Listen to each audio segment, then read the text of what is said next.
Parents force 9-month-old son to grow up with chimpanzees for experiment. It ends tragically. The experiment was intended to show how the environment can influence development and whether chimpanzees can really think like humans.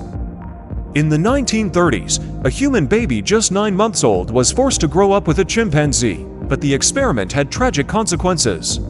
Psychologist Winthrop Niles Kellogg and his wife Luella raised their son Donald with a chimpanzee named Guel, who was 7.5 months old when she joined the family on June 26, 1931.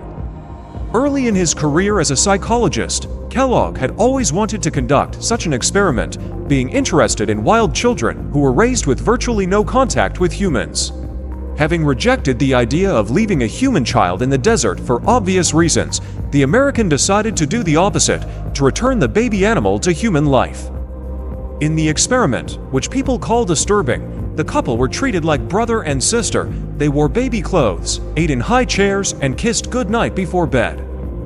Over 9 months, the pair experimented on Guel and Donald for 12 hours a day, including spinning them around in chairs until they cried and performing various tasks, the results of which were recorded.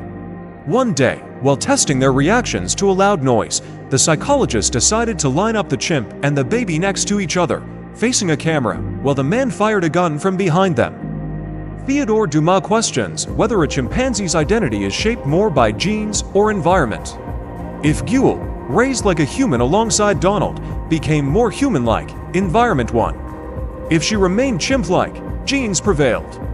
The trial was supposed to last 5 years, but the couple had to end the experiment early due to concerns that Donald was exhibiting anxious behavior, such as grunting to get more food, fighting with Guel, and even biting. Other theories suggest that the parents were worried that Guel might one day harm Donald as her power grew. Unfortunately, both Donald and Guel had tragic endings. Experiment. After the experiment ended on March 28, 1932, Guel was sent from a loving home to a sterile primate colony. Separated from her caretaker again, she struggled in her new environment and died less than a year later, just before her 3rd birthday, from a ruptured heart, officially pneumonia. Meanwhile, Donald sadly died in 1973 at the age of 43.